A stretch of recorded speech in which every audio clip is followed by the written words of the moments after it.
Hi, I'm Edgar Poe, and today I'll be reading some poetry by Edgar Allan Poe. From the complete tales and poems of Edgar Allan Poe, I'll be reading Tamerlane. Kind solace in a dying hour, such father is not now my theme. I will not madly deem that power of earth may shrive me of the sin unearthly pride hath revelled in. I have no time to dote or dream. You call it hope, that fire of fire. It is but agony of desire. If I can hope, O God, I can. Its fount is holier, more divine. I would not call thee fool, old man, but such is not a gift of thine. Know thou the secret of a spirit bowed from its wild pride into shame. O yearning heart, I did inherit thy withering portion with the fame, the searing glory which hath shone amid the jewels of my throne. Halo of hell, and with the pain, not hell shall make me fear again. O craving heart for the lost flowers and sunshine of my summer hours, the undying voice of that dead time, with its interminable chime, rings in the spirit of a spell upon thy emptiness, a knell. I've not always been as now, the fever diadem on my brow I claimed, and one usurpingly hath not the same fierce heirdom given Rome to the Caesar, this to me? The heritage of a kingly mind, and a proud spirit which hath striven triumphantly with humankind. On mountain soil I first drew life, the mist of the Taglay have shed nightly their dews upon my head, and I believe the winged strife and tumult of the headlong air have nestled in my very hair. So late from heaven that dew it fell, mid dreams of an unholy night, upon me with the touch of hell, while the red flashing of the light from clouds that hung like banners o'er appeared to my half-closing eye the pageantry of monarchy, and the deep trumpet thunder's roar came hurriedly upon me, telling of human battle, where my voice, my own voice, silly child, was swelling. Oh, how my spirit would rejoice and leap with me at the cry, the battle cry of victory!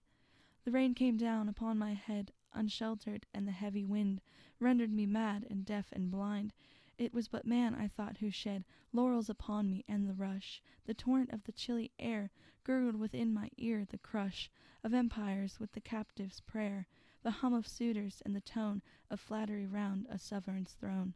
My passions from that hapless hour usurped a tyranny which men have deemed it since I have reached to power. My innate nature, be it so.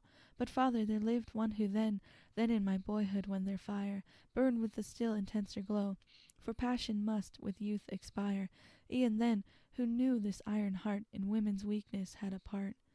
I have no words, alas, to tell the loveliness of loving well, nor would I now attempt to trace the more than beauty of a face, whose lineaments upon my mind are shadows on the unstable wind. Thus I remember having dwelt some page of early lore upon, with loitering eye, till I have felt the letters with their meaning melt to fantasies with none. Oh, she was worthy of all love, love as in infancy was mine. 'Twas such as angels' minds above, my envy her young heart the shrine, on which my every hope and thought were incense then, a goodly gift, for they were childish and upright, pure as her young example taught. Why did I leave it and adrift, trust to the fire within for light?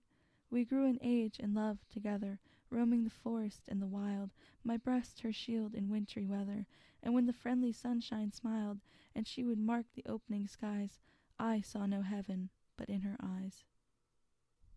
Young love's first lesson is the heart, for mid that sunshine and those smiles, when from our little cares apart and laughing at her girlish wiles, I'd throw me on her throbbing breast and pour my spirit out in tears, there was no need to speak the rest, no need to quiet any fears of her who'd asked no reason why, but turned on me her quiet eye. Yet more than worthy of the love my spirit struggled with and strove, when on the mountain peak alone ambition lent it a new tone.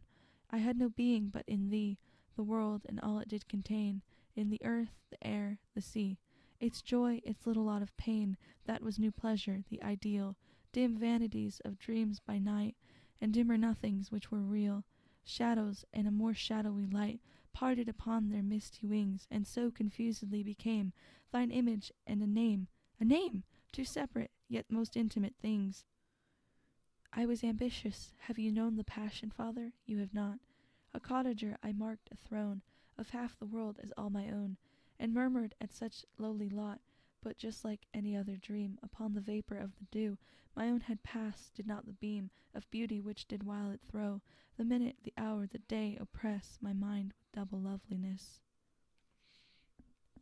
We walked together on the crown of a high mountain which looked down afar from its proud natural towers of rock and forest on the hills, the dwindled hills begirt with bowers, and shouting with 1,000 rills.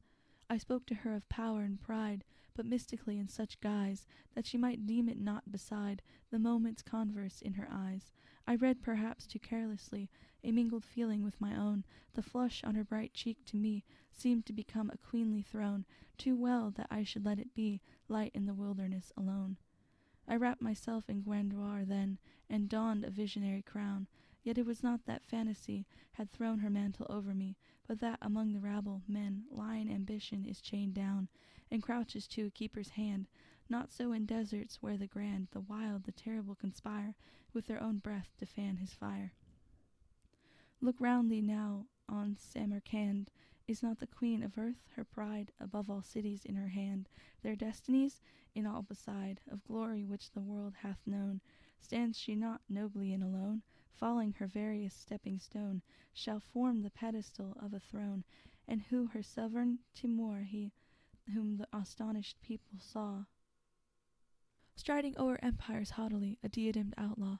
O human love, thou spirit given on earth of all we hope in heaven, which fallest into the soul like rain upon the Syriac withered plain, and failing in thy power to bless, but leavest the heart a wilderness, idea which bindest life around with music of so strange a sound, and beauty of so wild a birth, farewell, for I have won the earth. When Hope, the eagle that towered, could see no cliff beyond him in the sky, his pinions were bent droopingly, and homeward turned his softened eye. 'Twas sunset when the sun will part. There comes a sullenness of heart to him who still would look upon the glory of the summer sun. That soul will hate the evening mist, so often lovely, and will list to the sound of the coming darkness, known to those whose spirits hearken, as one whose in dreams of night would fly, but cannot from a danger nigh. What though the moon, the white moon, shed all the splendor of her noon? Her smile is chilly, and her beam in that time of dreariness will seem so like you gather in your breath a portrait taken after death. And boyhood is a summer sun, whose waning is the dreariest one, for all we live to know is known, and all we seek to keep hath flown. Let life then, as the day flower, fall with the noonday beauty which is all. I reached my home no more, for all had flown who made it so. I passed from out its mossy door, and though my tread was soft and low, a voice came from the threshold stone of one whom I had earlier known. Oh, I defy thee, hell, to show on beds of fire that burn below a humbler heart, a deeper woe. Father, I firmly do believe, I know for death who comes for me, from regions of the blest afar, where there is nothing to deceive, hath left his iron gate ajar, and rays of truth you cannot see are flashing through eternity. I do believe that Eblis hath a snare in every human path, else how, when in the holy grove I wandered of the idol love, who daily scents his snowy wings with incense of burnt offerings from the most unpolluted things, whose pleasant bowers are yet so riven above the trellicked rays from heaven. No mote may shun, no tinies fly the lightning of his eagle eye. How was it that ambition crept unseen amid the revels there, till growing bold he laughed and leapt in the tangles of love's very hair? Hi, one more thing before you go. If you're wondering why there's all this blank space here, eventually I'd like to do ads, and I haven't figured out exactly how I'm going to do that yet. If you know anyone that wants ad space somewhere, please let me know.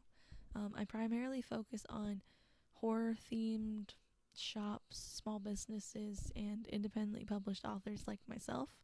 So if you know anyone, let me know. You can contact me on my website at authoralianapoe.com, or you can contact me anywhere on social media. I'm everywhere. So please let me know. For more content by me, make sure you subscribe here and to my website for monthly newsletters and blog post updates. I also am on pretty much any social media platform there is, so you can find me there as well. Thank you. I wanted to shout out my friend Jason for getting me this awesome t-shirt that I had to wear for a video. So thank you.